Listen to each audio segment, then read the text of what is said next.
नमस्कार, बहुत स्वागत है आपका। मैं हूं आपके साथ सुमित शर्मा। मध्य प्रदेश में रविदास जयंती के मौके पर राजनीति की जबरदस्त एंट्री हुई है। सीएम शिवराज और पूर्व सीएम कमलनाथ सहित प्रदेश के कई नेता रविदास जयंती पर आयोजित कार्यक्रमों में नजर आए। सीएम शिवराज ने भिंड से विकास यात्रा का शुभारंभ किया है, तो वहीं कमलनाथ ने ग्वालियर के थाटीपुर में बड़ी सभा की। कमलनाथ ने कांग्रेस को देश जोड़ने वाली और दलित हितैषी पार्टी बताया और बीजेपी पर निशाना भी साधा। वहीं सीएम शिवराज सिंह चौहान ने कहा कि हर पंचायत में रविदास जयंती पर आयोजन किए जा रहे हैं। उन्होंने ऐलान किया है कि 8 फरवरी को सागर में संत रविदास कुंभ का आयोजन किया जाएगा। सीएम ने कहा कि सरकार ऐसा ही राज्य बनाने की कोशिश कर रही है जहां सभी को अन्न मिले और सब प्रसन्न रहें। उधर पीसीसी चीफ और पूर्व सीएम कमलनाथ ने बीजेपी पर बांटने की राजनीति का आरोप लगाया।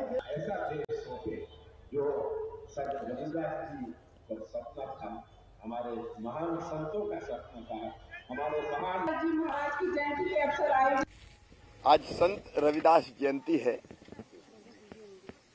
ऐसा चाहूं राज में जहां मिले ही सबही को अन्न, छोट बड़ सब सम रहे, रविदास रहे प्रसन्न। की जयंती पूरे प्रदेश में हर पंचायत में मना रहे हैं। 8 तारीख को सागर में संत रविदास महाकुंभ भी होगा और हमारी कोशिश है समाज के वो भाई बहन जो विकास की दौड़ में पीछे रह गए, उनकी जिंदगी में बेहतरी लाने में कोई कसर ना छोड़ें। हम कैसा प्रदेश, कैसा देश आगे आने वाली पीढ़ियों को सौंपना चाहते हैं, ये आज हमारे सामने चुनौती है। कैसा प्रदेश हम सौंपे आगे आने वाली पीढ़ियों। हमारे बुजुर्गों ने तो जीवन काट लिया, तो संस्कृति में जीवन काट लिया, पर आज ये संस्कृति भी खतरे में है। और यही संस्कृति को जीवित रखने के लिए आज रविदास जयंती के दिन हम संकल्प लें। हम ये संकल्प लें कि हमारा पहला लक्ष्य है कोई पार्टी में, कोई उम्मीदवार नहीं, पर अपनी संस्कृति और अपने संविधान को हम सुरक्षित रखेंगे।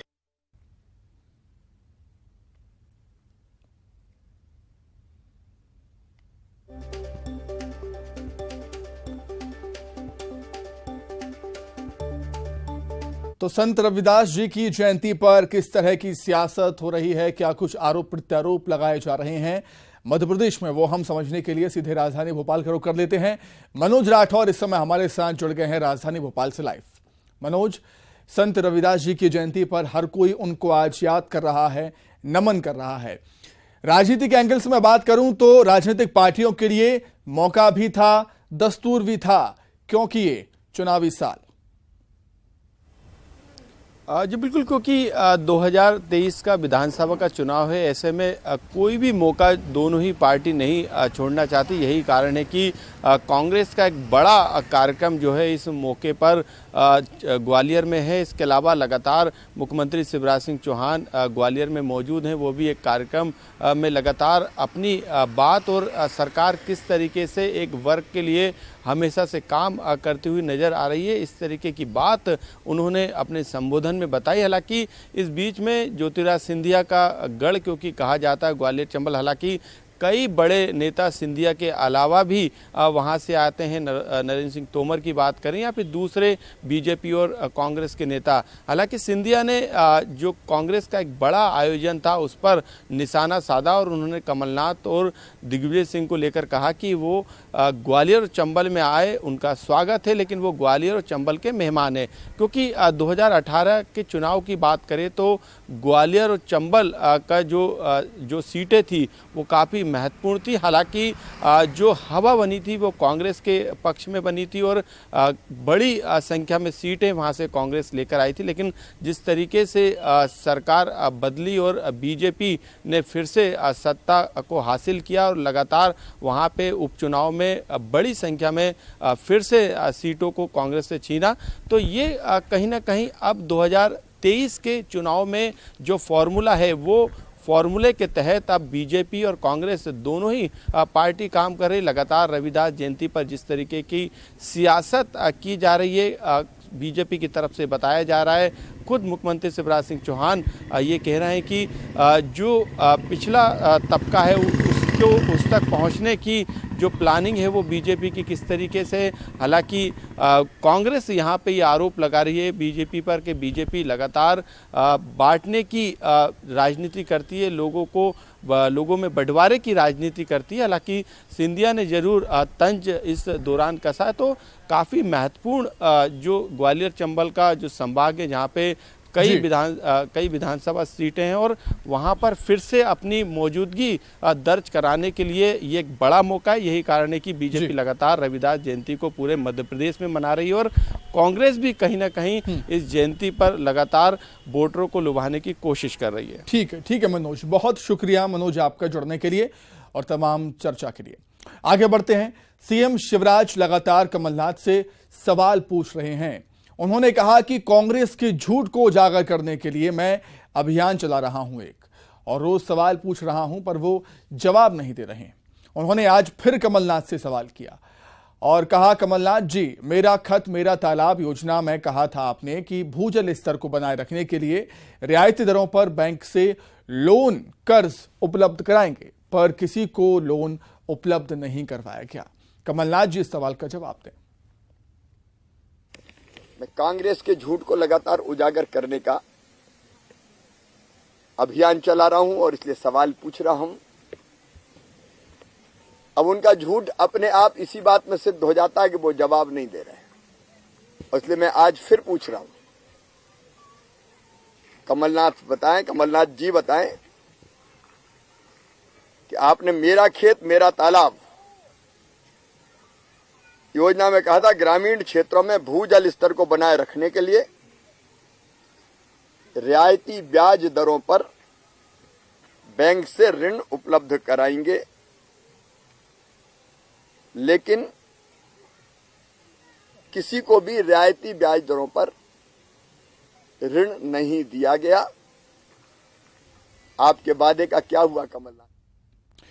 वहीं हरदा में एक मासूम बच्ची अपने मां के खिलाफ हो रहे प्रताड़ना को लेकर ट्रैफिक पुलिस के थाने पहुंच गई। मासूम ने पुलिस को अपने पिता की करतूत के बारे में बताया। बच्ची ने बताया कि उसके पिता ने मां की पिटाई की, जिससे उसकी मां के सिर से खून निकलने लगा। पुलिस जब बच्ची को लेकर उसके घर पहुंची तो आरोपी पिता गायब था। हालांकि पत्नी ने अपने पति के खिलाफ कोई शिकायत नहीं की है।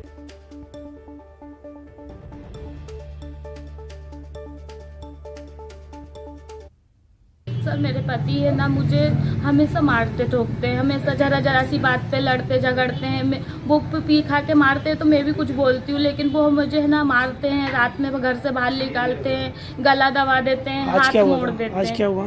सर, आज तो हम शादी में जा रहे थे, मैंने गुड़िया से बोला, मैंने कहा चलो बेटा नहा लो, तो वो बोलने लगी नहीं, तो मैंने उसको बोला, मैंने उसको एक चाटा मारा तो उन्होंने मेरे को रोड पे सबके सामने गला दबाया, मुझे मारा, हाथ मोड़ दिया और चाबी फेंक के मारी मुझे, जहाँ सिर पे लग गई मुझे। और तो आपकी बेटी पुलिस थाने चली गई थी? जी, मैंने उनसे बोला कि बेटा तू तो है ना पुलिस को बोल दे, पापा हमेशा के नाटक करते हैं और बोलना भी जरूरी है। सर, क्या मैं हमेशा ऐसे लात जूते खाती रहूँगी? 5 साल की बच्ची थी तो उसने मुझे बताया कि मेरे पिताजी ने मेरी माँ को मार दिया है। हमने उस बात को गंभीरता से लिया, मैंने उस बात को बहुत गंभीरता से लिया। प्रभावित श्री अनिल राठौर साहब को बताया और उन्होंने भी उस बात को गंभीरता से लिया कि तत्काल मौके पर जाके स्थिति का जायजा लो। मैं मौके पर पहुंचा तो देखा कि वहाँ पे उसकी मतलब पारिवारिक विवाद था और उसके मतलब एक महिला को उसके पति ने मार दिया था, उसके सर से खून निकाला था, थोड़ा मतलब खून कम मात्रा में था, तो उसका वहीं ट्रीटमेंट फर्स्ट एड करवाया और उनको महिला थाने रिपोर्ट के लिए पहुँचाया।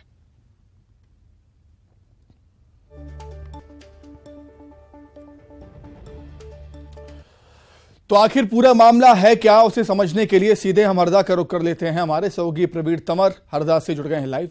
प्रवीण, इस मासूम बच्ची की उम्र क्या है, मैं ये जानना चाहूंगा, क्योंकि जिस तरीके से ये मासूम बच्ची, छोटी सी बच्ची अपनी मां की आवाज बनी और अपनी मां की शिकायत लेकर थाने पहुंची, इसके हौसले को सलाम।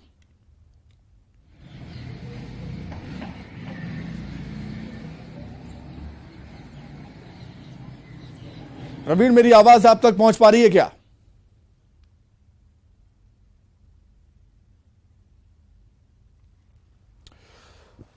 तो देखा आपने किस तरीके से एक मासूम बच्ची ने अपने पिता की शिकायत पुलिस से की है, क्योंकि उसका पिता उसकी मां को मारता था, पीटता था, झगड़ता था। और इसके बाद पुलिस ने एक्शन लिया, पुलिस घर पहुंची, लेकिन पिता गायब मिला, पिता वहां पर नहीं मिला।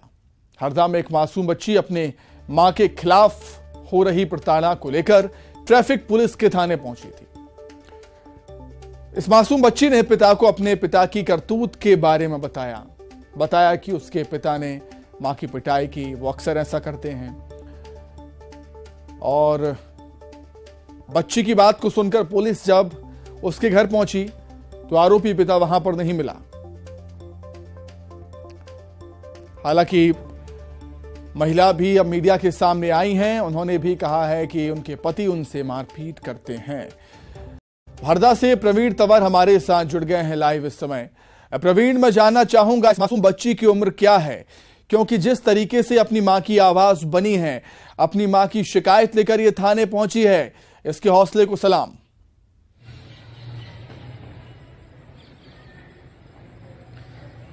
जी सुमित जी, आज ये पूरा मामला ये हरदा के गुजर बोर्डिंग इलाके का रहने वाला है। यहाँ पर रहने वाले विनोद नाम के एक शख्स हैं जो स्वास्थ्य विभाग में पदस्थ हैं। उनकी ये पत्नी है और वो आए दिन अपनी पत्नी के साथ मारपीट करते थे। आज भी सुबह ये वाकया हुआ, कहीं शादी विवाह समारोह में पति पत्नी जा रहे थे और इनके बीच कोई विवाद हुआ और इस दरमियान पति ने जो है अपनी पत्नी को इस तरीके से मारा कि उसके सिर से खून बहने लगा। जब ये उनकी मासूम सी बेटी जो लगभग 6 साल की, उन्होंने जब ये देखा तो वो अपनी मां की आवाज बनी और वहीं पास में मौजूद ट्रैफिक थाने पर पहुंच गई। जब ट्रैफिक पुलिस कर्मियों ने जब इस मासूम बालिका को देखा तो उससे जानकारी लेना चाहिए। जब बालिका ने जो जानकारी दी वो बेहद चौंकाने वाली थी। जब बालिका ने उन्हें बताया कि मेरे पापा मेरी मम्मी को मारते हैं और उनके सिर से खून बह रहा है, तो पुलिसकर्मी भी सख्ते पे आ गए।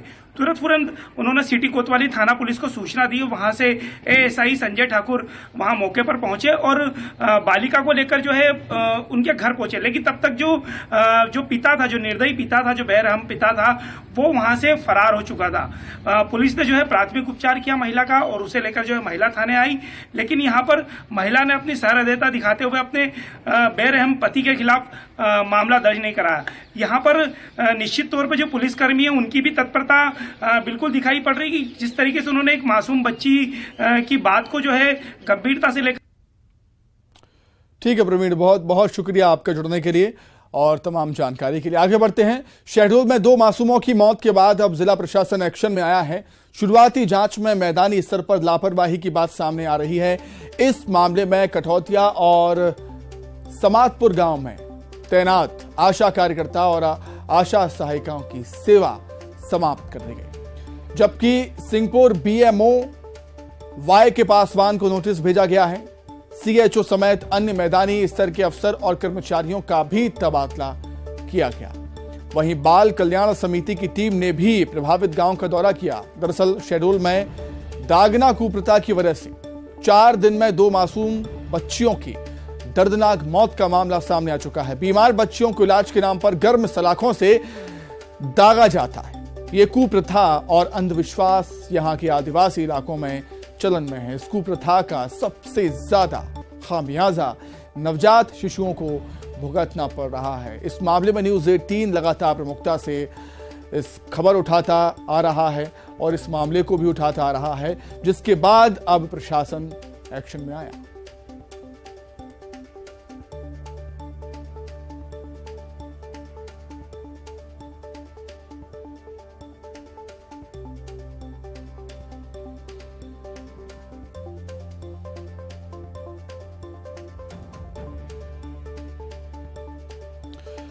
तो 21वीं सदी में भी ऐसे कई इलाके हैं जहां पर यह कुप्रथा चलन में है। लोग डॉक्टर के पास जाने के बजाय ऐसा कृत्य करते हैं, अपने मासूम बच्चों को गर्म सलाखों से दगवाते हैं। यह अंधविश्वास उन मासूम बच्चों पर भारी पड़ता है। 4 दिन में 2 मासूमों की जान जा चुकी है इस कुप्रथा से।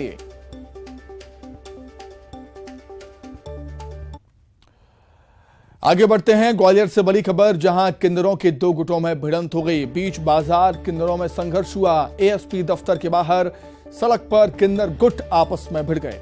इलाके को लेकर बीच रोड पर जमकर हाथापाई हुई है। हाथापाई के दौरान किन्नरों ने एक दूसरे के कपड़े रोड पर फाड़ दिए। रोड के बीचों बीच किन्नरों में संघर्ष होता देख वाहनों की लंबी कतार वहां पर लग गई।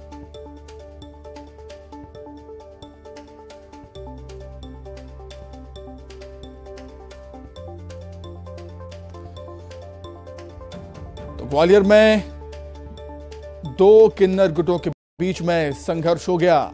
जमकर हाथापाई हुई है। एएसपी दफ्तर के बाहर सड़क पर ही किन्नर गुट आपस में भिड़ गए और हाथापाई के दौरान एक दूसरे के कपड़े भी फाड़ दिए किन्नरों ने। रोड के बीचों बीच ये संघर्ष चलता रहा किन्नरों के बीच में और इससे आवागमन भी बाधित हो गया। वाहनों की लंबी कतारें लग गई सड़क पर, क्योंकि सड़क के बीचों बीच ही ये संघर्ष हो रहा था किन्नरों के बीच।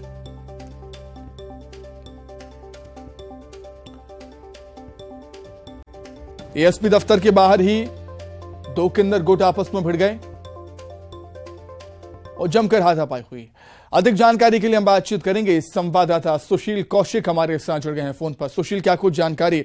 अक्सर हम देखते हैं कि वर्चस्व की लड़ाई को लेकर, इलाके की लड़ाई को लेकर इस तरह के संघर्ष किन्नर के गुटों के बीच में होते रहते हैं।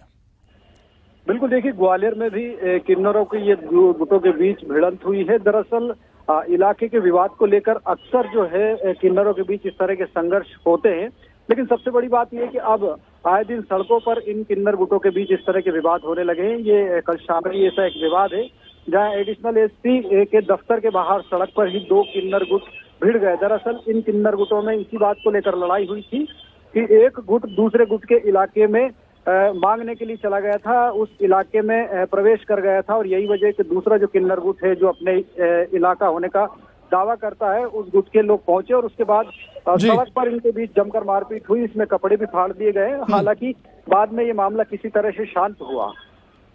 ठीक है सुशील, बहुत शुक्रिया आपका तमाम जानकारी के लिए। तो इसी के साथ ही इवनिंग एजेंडा में फिलहाल इतना ही। नमस्कार।